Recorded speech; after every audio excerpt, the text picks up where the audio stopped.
개인 사업자와 법인 사업자로 투자하는 가장 큰 차이를 이 표로 딱 정리를 해놨거든요.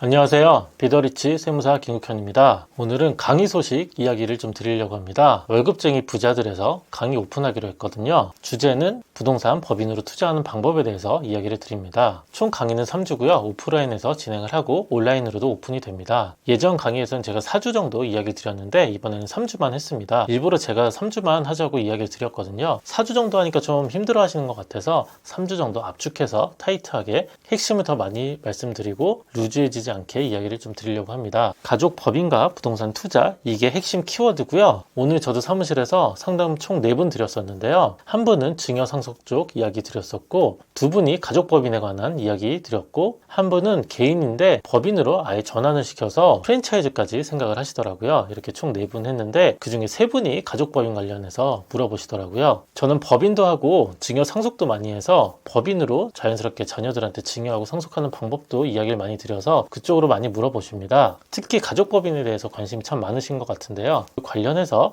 강의를 한번 오픈하려고 합니다. 월급쟁이 부자들 같이 한번 들어가 볼게요. 네이버에서 월부닷컴으로 해서 들어가 볼게요. 월급쟁이 부자들 들어오시면 좀 밑으로 보시면 여기 제 강의 이렇게 오픈이 되어 있습니다. 그래서 지금 1차 얼리버드 지금 진행을 하고 있고요. 이 강의를 오픈하기 전에 2주 정도 사전 오픈을 했습니다. 알림 신청을 받았는데 좀 비하인드긴 한데 200명, 300명 정도만 한번 모아보자 이런 얘기를 했었는데 700명 넘게 신청을 해주셨더라고요. 저도 좀 기대가 많이 되고요. 법인 부동산 투자법을 알면 3,711만 원을 절세할 수 있다고 적어놨는데 3,711만 원이 왜 여기서 나왔는지 제가 영상 뒤에서 한번 설명을 드릴게요. 그리고 저는 지금 12년차 세무사를 하고 있고 법인으로 부동산 투자하는 방법, 그리고 가족법인 세팅하고 가족법인을 통해서 사업을 이전시키고 상속하는 방법에 대해서 컨설팅을 많이 하고 있습니다. 그래서 밑으로 좀 보시면 제가 쓴 책들도 보이네요. 제가 책 4개 정도 썼고요. 저 병의원도 많이 하고 있거든요. 그런 책들도 있고, 법인 부동산 투자 좀 생소하신 분들도 있는데 요즘은 좀 많이 하시더라고요. 예전에는 부동산 투자하면 당연히 개인으로 해야 된다고 생각을 했는데 요즘은 법인으로 또 많이 합니다. 장점이 아주 많고요. 꼭 법인으로 해야 된다고 전 말씀을 드리거든요. 이유는 많은데 대출도 잘 나오고 취득세도 좀 낮고, 그런데 아주 유튜브에서 여러 가지 이야기가 있지만 제가 강의에서 딱딱 짚어드리겠습니다. 제가 그냥 결정을 해드릴게요. 그리고 특히 제 거래처분들 중에 자산가분들 부동산 꼭 법인으로 투자 많이 하시고요. 투자의 목적도 있지만 증여나 상속의 목적도 있습니다. 그런 면에서 아주 좋고요. 좀 어려운 얘기인데 요즘은 지주회사, 홀딩스도 많이 만듭니다.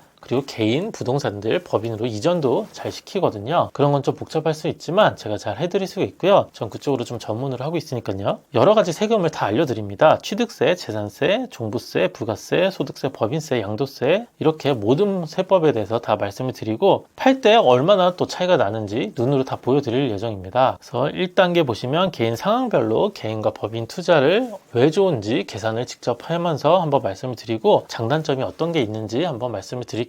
제가 오늘 영상에서도 간단하게 한번 말씀을 드려볼게요. 그리고 법인은 어떻게 설립을 해야 되는지, 부동산 법인은 좀 특이해서 세팅을 잘 해놔야 되거든요. 이거 잘못하면 또 세금이 왕창 나올 수가 있습니다. 그래서 그런 노하우들 다 말씀드릴 예정이고, 마지막으로 법인으로 주택 투자를 하거나 오피스텔 투자, 상가 꼬마 피팅 어떻게 하는지 한번 알아보겠습니다. 투자 케이스별로 세금 계산도 해보고 실제 사례도 한번 이야기를 드리려고 합니다. 또 어떤 분들은 이런 얘기 하더라고요. 제가 유튜브에서 이야기 많이 드리는데 꼭 강의 들어야 되냐? 강의에서는 제가 아주 자세한 이야기를 좀 더 많이 드립니다. 실전 사례들도 많이 말씀을 드리고, 강의라는 게 서로의 소통이 돼서 제가 질문도 받고 그분들이 궁금해하는 거 소개도 시켜드리고 또 이런 과정이 있습니다. 그리고 전체적으로 처음부터 끝까지 한번 말씀을 드리니까 투자를 어떻게 해야 되겠다 이렇게 감을 좀 잡을 수 있게 만들어 드리거든요. 그래서 어떤 분들이 들으면 좋냐면요, 3천만 원 정도 직장인들 투잡으로 이제 투자하시는 분들, 투잡이라고 하면 좀 이상한가요? 회사 다니면서 투자도 해야지 이런 분들, 그리고 아파트 투자를 하다가 다른 투자처 없을까 이런 분들, 아파트 투자도 법인으로 할 수는 있는데 좀 특이할 수 있거든요. 그리고 법인 투자는 돈이 많아야 되냐 또 이렇게 생각하시는데 전혀 그렇지 않고요. 오피스텔 아니면 작은 상가들은 법인으로 충분히 투자할 수 있거든요. 그런 거 한번 보여드릴게요. 그리고 법인 사업자 이미 있는 분들 아주 좋죠. 이미 법인 사업을 하거나 개인 사업을 하시더라도 법인으로 전환시킬 수가 있거든요. 그런 분들 좋고, 특히 자녀한테 자기 사업 물려주실 분들 꼭 들으셔야 됩니다. 오피스텔, 상가, 꼬마 빌딩 투자하시는 분들, 꼭 들으시면 좋고, 요즘 금리도 좋고 분위기도 안 좋아서 투자하기에 좀 어렵긴 한데 그래도 좀 알아두시고,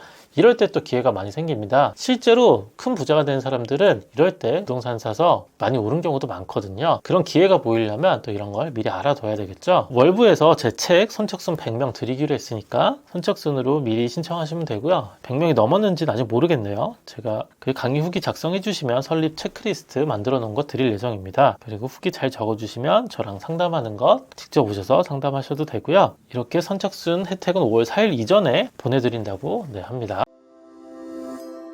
개인 사업자와 법인 사업자로 투자하는 가장 큰 차이를 이 표로 딱 정리를 해놨거든요. 우선은 첫 번째는 대출입니다. 대출에서 차이가 아주 크거든요. 이게 부동산 투자자들한테는 아주 현실적인 이유입니다. 자기 돈으로 투자하는 사람들은 많이 없거든요. 자기 돈으로 투자를 해도 되는데 대출을 끼면 더 큰 부동산, 더 좋은 부동산에 투자를 할 수 있으니까 대출을 거의 받으시거든요. 대출을 30%, 50% 아니면 70%, 80%까지 받느냐? 이런 건 선택이고 판단이겠지만 대출을 많이 받으려면 법인으로 가시는 게 무조건 유리합니다. 개인은 대출이 잘해야 30%에서 많아야 50%밖에 안 되고요. 법인은 70%, 80%도 됩니다. 법인으로 해야 대출을 많이 받을 수 있고요. 이유가 있는데요. 이유는 개인 사업자는 RTI라는 걸 계산을 해서 한도를 계산하는데 법인은 그런 게 없습니다. RTI 계산이 없고요. 대신 부동산의 담보와 대표자 신용을 봅니다. 개인도 개인의 신용을 보니까 신용을 보는 건 똑같고요. 담보도 RTI 계산에서 차이가 커서 오히려 법인으로 해야 담보를 더 많이 받을 수가 있습니다. 세율 차이가 아주 많이 나죠. 최고 세율만 보시면 45%와 19% 거의 2배 이상 차이가 나죠. 실제로 그럼 세금 차이가 2배 이상 나냐? 실제로도 2배 이상 차이가 나고요. 그럼 또 이런 얘기를 하죠. 법인은 돈 빼기가 힘드니까 그게 또 똑같다. 전혀 그렇지 않고요. 돈 빼는 방법도 많고요. 그리고 재투자를 해야 되는데 돈을 굳이 안 빼도 됩니다. 법인을 끝까지 가져가도 되고요. 이렇게 좀 인식의 전환이 필요한 게 법인은 내 큰 통장입니다. 내 개인 통장이 하나 있는데 법인 통장 하나 더 만든다고 생각하시면 아주 심플하고요. 더 좋은 게 이 큰 통장을 지분으로 나눌 수가 있습니다. 내 아이들과 배우자한테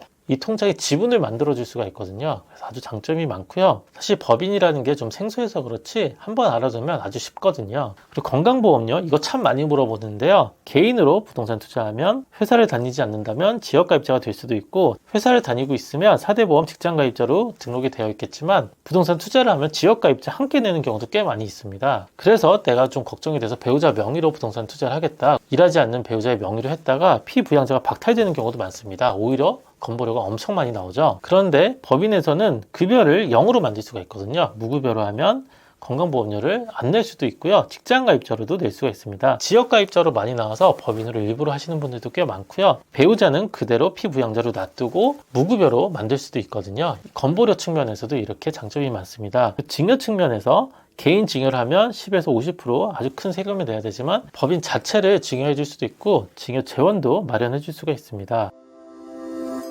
월부닷컴에서 신청 한번 해주시고 월급쟁이 부자에서 뵙겠습니다.